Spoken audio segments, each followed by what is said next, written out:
The air above Crestwood was a dense, heavy grey, reflecting the perpetual mood of the place known locally only as the Home.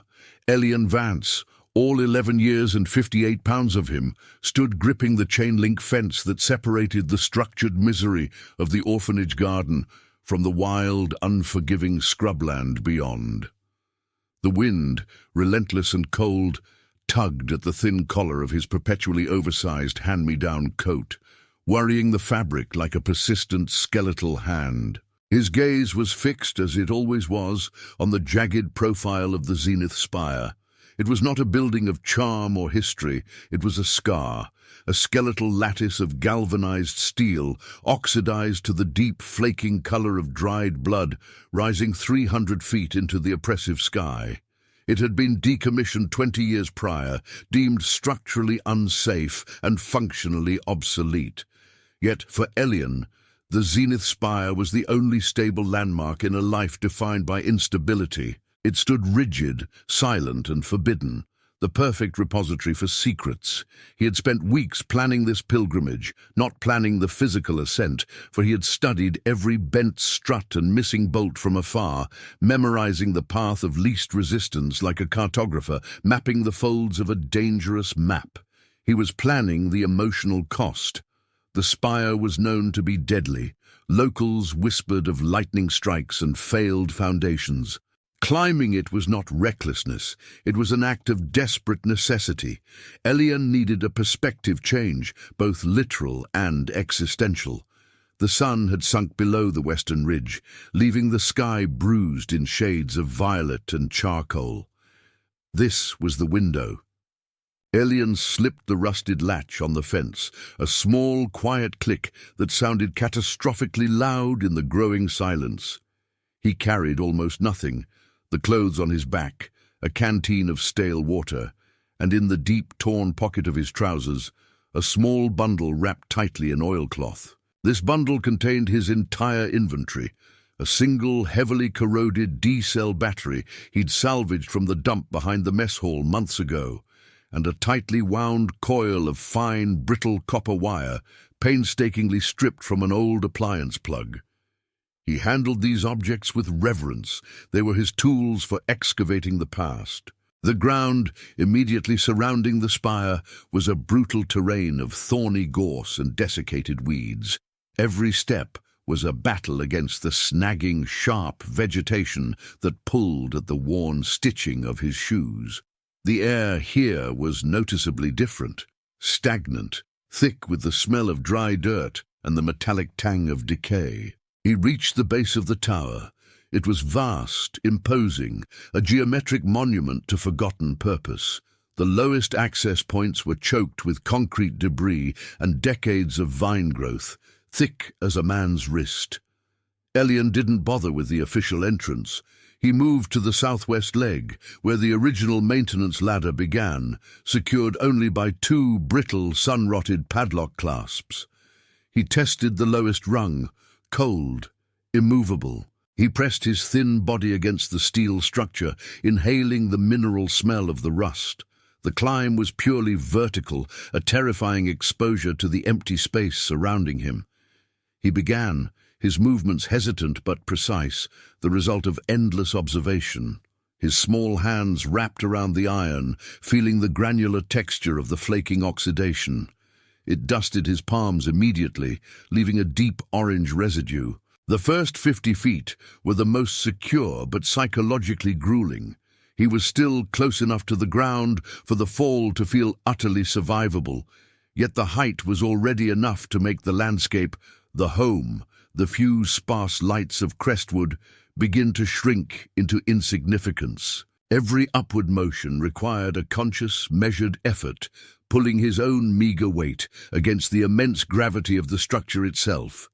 The rungs were spaced ergonomically for an adult, forcing Elian to stretch his arms and legs to their absolute limit.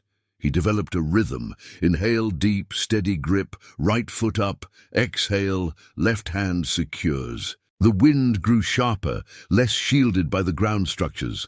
It didn't just push, it vibrated through the metal lattice, humming a low, resonant note that entered his bones.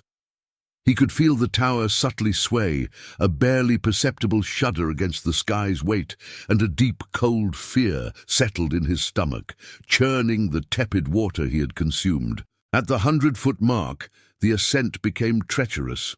A section of the safety cage had peeled away, twisted into a grotesque ribbon of metal by some past tempest. Here, the rungs were slicker, exposed to the full force of the rain and snow, often covered in a thin, greenish layer of slick moss. Elian paused, clinging to the tower like a diminutive spider. He looked down, and the world dissolved into an impossible distance. He could no longer distinguish the individual shrubs. The landscape had become a textured rug, the orphanage a small, insignificant box. This profound sense of isolation, this total vulnerability suspended between the earth and the firmament, was exactly what he had sought. He had to be utterly alone to receive whatever the tower might offer. He continued, his muscles screaming against the sustained tension. The pain in his shoulders was a dull, constant ache, punctuated by the sharp spasms in his calves. He focused solely on the metal, the cold, the next immediate grip. To look up or down for too long was to risk vertigo, the dizzying realization of his own tenuous grip on existence. One particularly worn rung near the 200-foot mark shifted unexpectedly under his right foot. It did not break, but it pivoted an inch, emitting a sharp metallic scream that seemed to tear the silence. Elian gasped, his body slamming against the strut. For a horrific moment, his left hand slipped on the icy patina of the bolt head. He hung, paralyzed, breathing hard, the wind whipping past his ears with the sound of tearing canvas. He waited, heart hammering against his ribs like a trapped bird. The silence returned, vast and indifferent. He reset his grip, tightening his hands until his knuckles were white knots against the orange rust, and pushed upward, moving past the faulty rung with exaggerated care. The final stretch led to the small enclosed structure at the apex, the observation deck, often referred to as the crow's nest or the shack by those who remembered its operational days. It was a cube of corrugated aluminum, barely large enough for 2 people, housing the defunct meteorological equipment, and more importantly to Elian, the radio communication housing. He reached the narrow landing platform, pulling himself over the lip with a final desperate heave. He lay flat on the cold, gritty aluminum decking for several minutes, allowing the shaking in his limbs to subside. The air up here was different again. Cleaner, yet fiercely aggressive, it tasted of ozone and ancient dust. The wind was a physical presence, trying to push him off the narrow platform and into the gulf below. Slowly, carefully, Elian rose to his knees. The observation shack had a single warped steel door, secured by a bolt that had long seized up. He pushed against it, channeling the last reserves of his adrenaline. The rust surrendered with a protesting groan, and the door scraped inward, revealing the dark interior. The inside of the shack was a coffin of silence and decay. The air was thick and stale, trapped here for decades, smelling of mold, desiccated insulation, and mineral spirits. Dust, thick and grey, lay undisturbed over every surface, creating a muted landscape of forgotten things. Elian stepped inside, his eyes adjusting to the low light filtering through the small, grimy windowpane. The space was dominated by the remnants of technical infrastructure, tangled wiring hanging like skeletal vines, broken gauges with shattered glass faces, and the corroded housing of what had once been a powerful transmitter. His attention immediately snagged on the item placed deliberately, almost reverently, on a small, sturdy workbench built into the far wall. It was the radio. It was heavier than he expected, a solid block of technology from a bygone era. It was a Model 44R Zenith receiver, distinguished by its robust construction and its highly specific, almost nautical tuning dial. The casing was thick, dark brown bakelite, dull and covered in a fine layer of dust that seemed to absorb the meager light. It wasn't smashed or obviously damaged, just profoundly inert. a silent witness. Elian approached the bench, his movements slow, reverent. This was the target, the reason for the vertical journey. He wiped the dust away with the sleeve of his coat, revealing the intricate details. The heavy brass knobs, the wide semicircular tuning face marked in fading white script with kilocycles and spectral bands long since repurposed, and the fine mesh of the speaker grille, behind which lay the possibility of sound. He ran a fingertip over the smooth, cool bakelite. The receiver felt dense, heavy with its own history. Unlike the other equipment, which was smashed or vandalized, the 44R looked merely unplugged, awaiting activation. It was the only item in the entire shack that felt like it still possessed a latent potential. Elian placed his canteen and the oilcloth bundle next to the radio.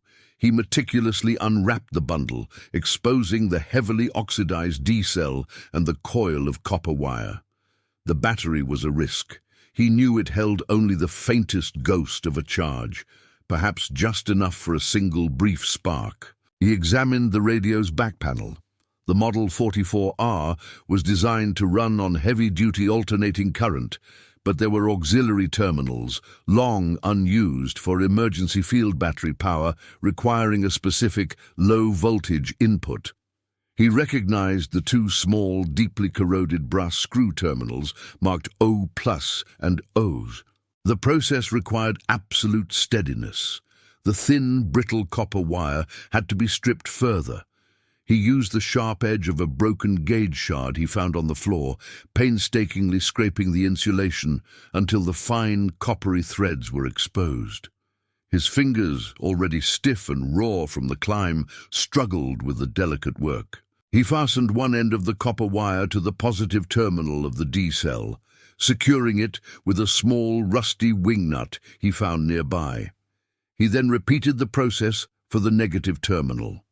Now, he had two lengths of wire leading from the battery, humming almost imperceptibly with their minimal electrical potential. His breath hitched in his throat.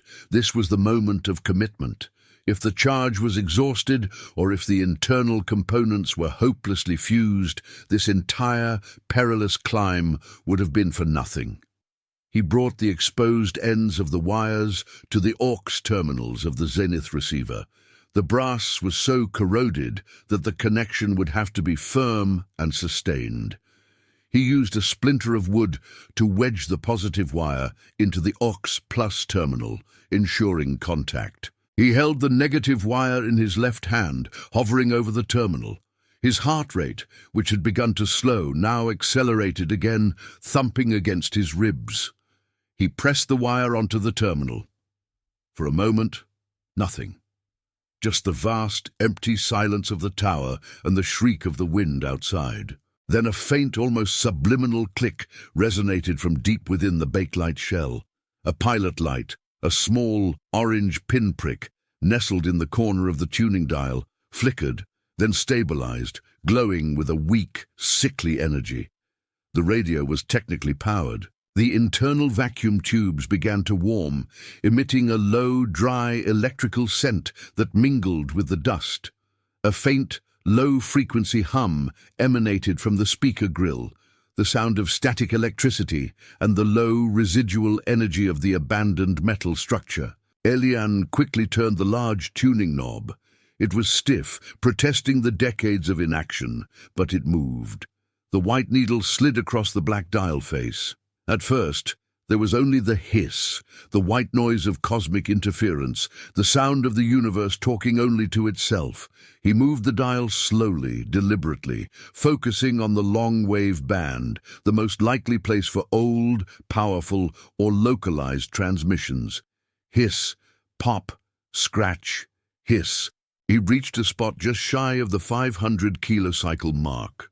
The white noise didn't disappear, but it changed its character. It became structured, modulated, as if the static was trying to coalesce into a recognizable pattern. There was a deeper pulse beneath the noise, like a distant, struggling heartbeat. Elian held his breath, leaning closer, his ear nearly touching the dust-covered grill. And then, cutting through the thick layer of static and the vibration of the wind, a sound emerged. It was not a song. It was not a conventional broadcast. It was the sound of air moving, a faint exhalation, followed by the dry, precise click of a microphone being activated. The voice that followed was soft, heavily filtered by the age of the equipment and the distance of the time, yet perfectly clear, and saturated with a mournful familiarity. It carried the texture of a memory rediscovered, a voice he hadn't realized he'd spent his entire life straining to hear. It was a woman's voice. Testing transmission central, November 14th, 2012. Atmospheric conditions nominal, but the pressure drop suggests a rapid shift approaching from the North Ridge. I need to record this quickly.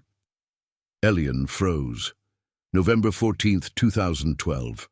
That was the day his life had splintered, the last day he remembered clear light before the long, grey, isolating aftermath.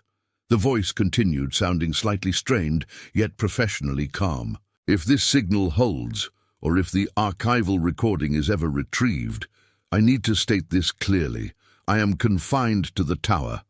The extraction window is closed. I have maintained the integrity of the data stream, but the primary objective is now singular. Personal message input commencing now. The sound of the woman pausing was agonizingly long, filled only by the crackle of the deteriorating signal and the frantic pumping of Elian's own blood in his ears. He was shivering violently now, not from the cold, but from the sudden impossible proximity of a ghost. Then the voice softened further, losing its professional edge, dissolving into a tender vulnerability that tore at Elian's carefully constructed emotional walls. My sweet boy, if you are hearing this, if you ever somehow found this desperate signal, I need you to know the entire truth. They told you I left. They told you it was necessary. That was a lie to protect you from the true consequence of what we did here. Tears, hot and immediate, stung Elian's eyes. He hadn't cried in years. Emotion had been leached out of him by the sterile environment of the home. But this voice, this echo, possessed the specific cadence and warmth that belonged only to the fragmented memories of his mother, Elian Vance. She continued, the sound of her breath catching slightly. The name is the anchor, Elian. The name is the key they must never forget. You are not defined by the consequence of the spire, but by the love that brought you here. I did this for you, so you could be found someday. Then, in a whisper that was somehow louder and more devastating than any shout, a voice that pierced the veil of time and static, the voice of the dead radio said, the impossible. Elian Vance, that is your name. Hold on to it, little sparrow. Hold on to it. The audio cut out instantaneously, not with a fade, but with a sharp, brutal snap, as if the fragile copper connection or the exhausted battery had finally given up its ghost. The pilot light winked out. The radio was silent again, a cold, inert block of bakelite. The ensuing silence was deafening, crushing the small space. Elian remained hunched over the workbench, gasping for air, the profound shock manifesting as a sharp, agonizing pressure in his chest. The radio knew his name. A dead machine, miles above the earth, knew the name he wore like a cloak of shame in the orphanage. But more importantly, it had confirmed his deepest, most agonizing suspicion. His mother hadn't simply abandoned him. She had been confined here, making a sacrifice, recording a message specifically for him to find. He reached out a shaking hand and touched the radio again, the sudden warmth from the recently active vacuum tubes radiating slightly against his cold fingers. The intense dramatic tension created by the specific personalized address and the confirmation of the lie about his mother was overwhelming. Elian slumped against the workbench, burying his face in his arms, the tears now flowing freely, wetting the dusty aluminum surface. The relief of confirmation warred savagely with the immediate visceral pain of loss and the dread of an unknown grave consequence mentioned in the recording. He had to listen again. He had to understand The consequence of the spire. Elian fumbled blindly for the oilcloth bundle, his fingers sticky with tear tracks and rust dust. The D-cell battery felt cool and lifeless. He tested the connection. The wires were still secure, but the power was gone. He had exhausted the meager charge in that single, profound, devastating broadcast. Despair threatened to engulf him entirely. He had found the message and lost the messenger again, all in the space of a minute. He stared frantically around the shack, searching for anything, a spare battery, an instruction manual, a hint of the data stream his mother had mentioned. The only other potentially useful object was a heavy, leather-bound logbook resting near the window.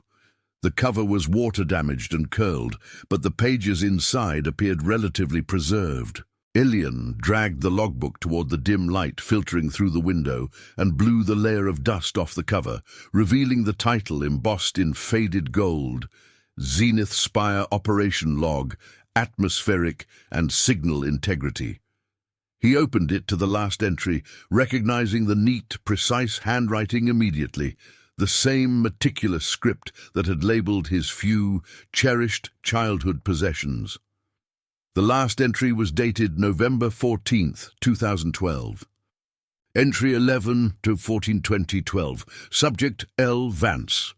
Notes: the convergence is accelerating faster than predicted.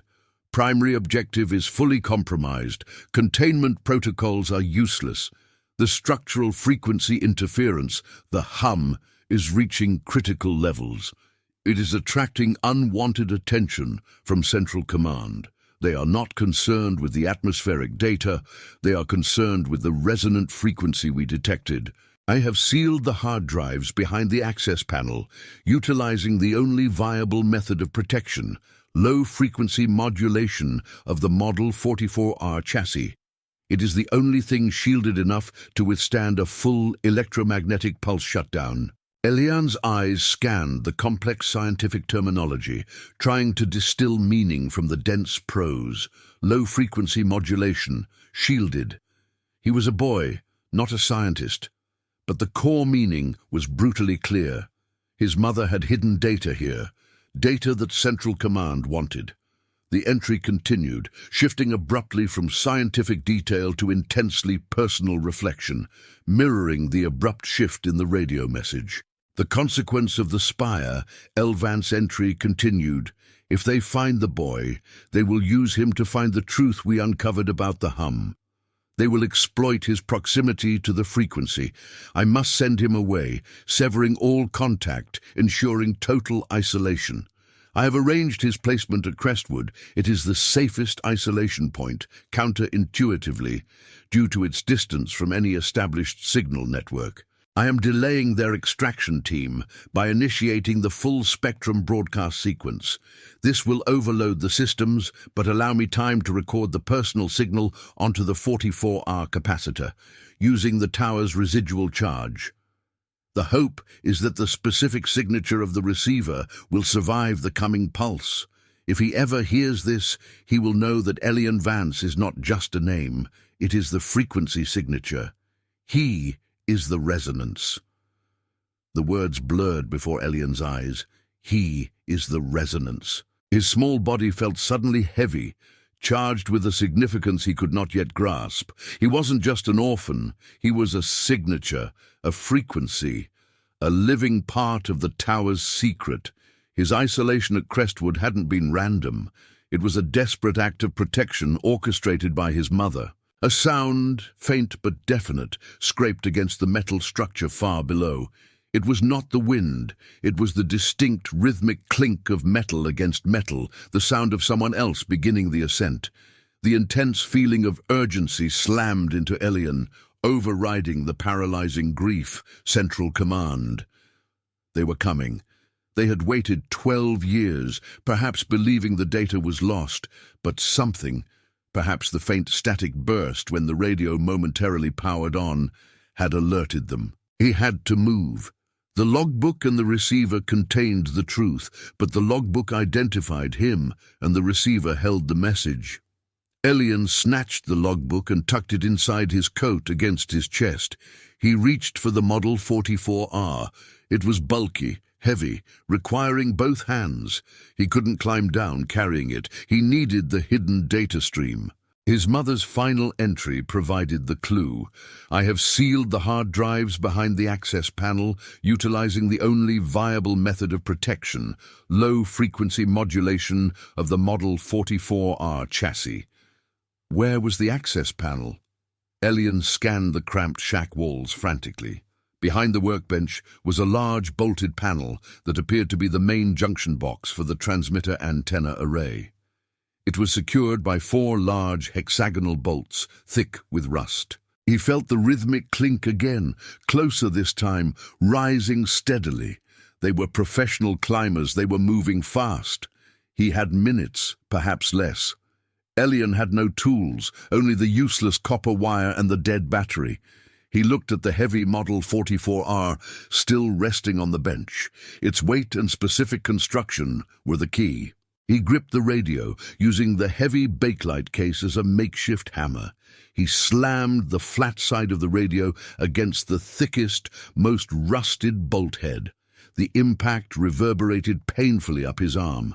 The bolt head remained intact, but a shower of oxidized rust flaked off. Clink, clink, clink, closer, below the 150-foot mark, maybe even higher. He tried again, this time with desperate force, targeting the weakest point of the bolt, where the hex head met the surrounding steel plate. Crack! The bakelite casing of the radio held firm, but the bolt head finally sheared away, falling with a distant faint tink down the metal structure. He repeated the process for the remaining 3 bolts, ignoring the searing pain in his wrist. The desperate necessity fueled his strength. With a final agonizing effort, the 4th bolt succumbed. He pulled at the edge of the panel. It resisted, sealed by decades of damp and rust. He wedged his fingers into the gap and yanked hard. With a screech of tortured metal, the access panel ripped open. Inside, the cavity was small, shielded by thick layers of lead foil. Tucked deep within this nest were 3 small, square devices, external hard drives, old, heavy, and visibly shielded with a thick coating of lacquer. They were labeled simply DS1, DS2, and DS3, the data streams. He grabbed the 3 drives, their smooth, lacquered surfaces surprisingly cool and clean. He quickly shoved them deep into the front pouch of his coat, the weight settling heavily against the logbook and his ribs. Now, the final choice, the radio. The object that had spoken his name. It was too large to carry while descending the sheer vertical ladder, and leaving it behind meant Central Command would acquire the evidence of the personal transmission, and perhaps the unique resonant frequency his mother had built into its capacitor. Elian looked at the 44R. It was a vessel of truth, but now a dangerous beacon. He raised it above his head. The dense bakelite housing felt like the weight of his entire lost childhood. He had made contact. He had received the message. The physical object was now less important than the truth it delivered and the data it had protected. He drew his arm back and hurled the Model 44R Zenith receiver out the open doorway of the shack. It fell silently, a brown blur against the twilight sky, accelerating toward the scrubland below. He waited for the sound, the definitive, catastrophic confirmation.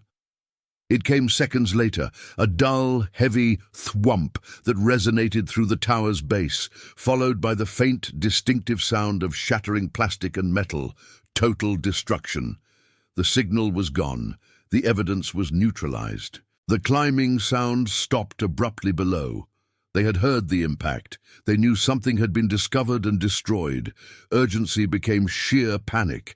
Elian scrambled out onto the narrow platform, slammed the steel door shut to buy mere seconds of confusion, and swung himself onto the ladder, beginning the dizzying, terrifying descent. He didn't bother with the methodical rhythm of the ascent.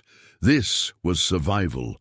His feet slipped on the rungs. His hands were bleeding from the rust and the physical trauma. But the adrenaline fueled a raw, desperate speed. The weight of the logbook and the hard drives shifted precariously in his coat, a constant, painful reminder of the grave cargo he was carrying. The wind tried to peel him off the structure. He clung tighter, his mind obsessively focused on the next rung, the next grip. Below him, a harsh, clipped voice amplified by the echoing steel structure finally broke the silence. "Access point secure. Ascend immediately. We have debris signature at base. Subject must be within range." They were just below the segment where the safety cage was warped, less than 100 feet down. Elian pressed his body against the ladder, moving his feet blindly through the missing cage section. He was moving too fast, dangerously fast, fueled by the immediate threat of capture and the devastating weight of the truth he now possessed. He reached the 100-foot mark, where the structure began to feel more grounded, less exposed. He risked a quick glance down. He saw the beam of a powerful tactical flashlight cutting through the lattice below. A dark, specialized climbing suit was already visible, moving upward with the smooth, terrifying efficiency of someone trained for this environment. He had to get off the ladder. He reached the 50-foot point. The climbing suit was now 30 feet below him. Elian realized his only chance was to jump the final distance. The ground below was still choked with the punishing, thorny gorse bushes, but it was softer than the open concrete. He calculated the jump, a vertical drop of maybe 30 feet, combined with a lateral swing onto the main structural beam to clear the immediate ground beneath the ladder. He reached the final secure rung. He took a deep, shaky breath, tasting ozone and fear. He let go with his right hand, transferring his full weight to his left arm. He swung his body outward, using the momentum to propel himself away from the vertical line of ascent. He let go. The impact was brutal. He hit the ground hard, rolling immediately into the thicket of gorse. The impact knocked the air from his lungs in a painful, ragged cough. The hard drive slammed into his ribs, bruising him instantly. He lay still for a moment, disoriented, fighting the urge to surrender to the pain. The harsh voice from above shouted, immediately recognizing the sound of the fall. "He's on the ground! Perimeter sweep now!" Elian forced himself onto his hands and knees. The thorns of the gorse tore at his thin clothes and scraped deeply into his skin, but the dense, resilient bushes served as both a cushion and immediate cover. He crawled rapidly away from the base of the tower, deeper into the dark, thorny thicket, guided solely by the memory of the landscape he had studied from the orphanage window. The scent of fear was pungent in his nostrils, overriding the smell of the dry earth. He crawled for what felt like miles, though it was perhaps only a few hundred yards, until the thicket gave way to the uneven, sparse grassland that bordered the property of the home. He rose to a staggering run, favoring his left leg, which had taken the brunt of the impact. He reached the chain-link fence, the original boundary he had crossed hours ago. He slipped the latch and stumbled back into the ordered, manicured, yet desperately sterile world of the orphanage grounds. The sudden transition from the wild, dark chaos of the spire to the faint, pale glow of the courtyard security light was jarring.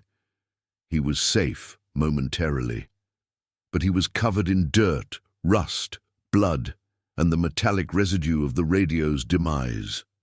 He looked like he had clawed his way out of the earth. He leaned against the cold brick wall of the dormitory, gulping air, his body shaking uncontrollably with exhaustion and the lingering shock. He had the truth. He reached into his coat and felt the solid, rectangular weight of the 3 data drives and the heavy logbook. His mother had risked everything, including her own life, to ensure he found this. He was no longer Elian Vance, the nameless orphan waiting for a life to begin. He was Elian Vance, the resonance carrying the consequences of the spire. The stakes had fundamentally shifted from personal sorrow to a desperate, urgent game of survival against an unknown, powerful central command.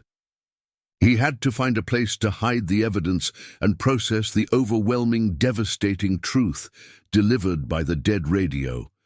The memory of the voice. Elian Vance, that is your name, was now the only stable truth in his universe. The emotional impact was not closure, but a profound, terrifying opening. His life was not about finding a home. It was about protecting a secret vast enough to demand the destruction of a steel tower and the ultimate sacrifice of a mother. The dramatic reality of his existence had arrived, heavy and irreversible, in the dusty, dark silence of a radio shack 300 feet in the sky. He needed to hide the data now. The home was a sanctuary, but also a cage. He moved silently across the damp grass toward the back corner of the grounds, where the old, disused water treatment facility stood, a low, crumbling brick structure, deemed too contaminated to renovate, secured by a flimsy, sagging wooden door. It was the only part of the home that mirrored the decay of the spire. He slipped inside the treatment facility. The air inside was thick with the chemical smell of long-dried chlorine and stagnant water. It was pitch black.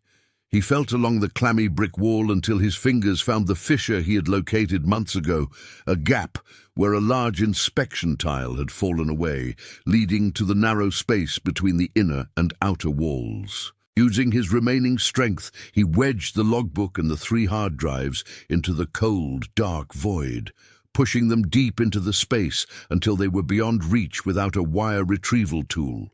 He had secured the evidence. He backed out, sealing the flimsy door behind him. He looked down at his hands, covered in the deep orange of the tower's rust, a permanent stain that marked the physical trauma of his journey and the emotional trauma of his discovery. He was Elian Vance, and the world was now a place of urgent consequence. The intense, dramatic reality of the situation demanded immediate caution, a profound shift from the passive suffering of an orphan to the active defense of a vital, dangerous secret. The cold, impersonal narrative of his life had just exploded into a catastrophic reality, all because a dead radio had whispered his name. The rhythm of his life had become the fast, terrified beat of flight. The ascent was merely the preface. The listening was the incident. The consequence had now begun. He hurried back toward the dormitory, ready to face the grey silence of the orphanage with the weight of his mother's sacrifice and the dangerous truth of the spire locked securely against his heart. The fear was real, but beneath it, a desperate, fierce determination had finally taken root.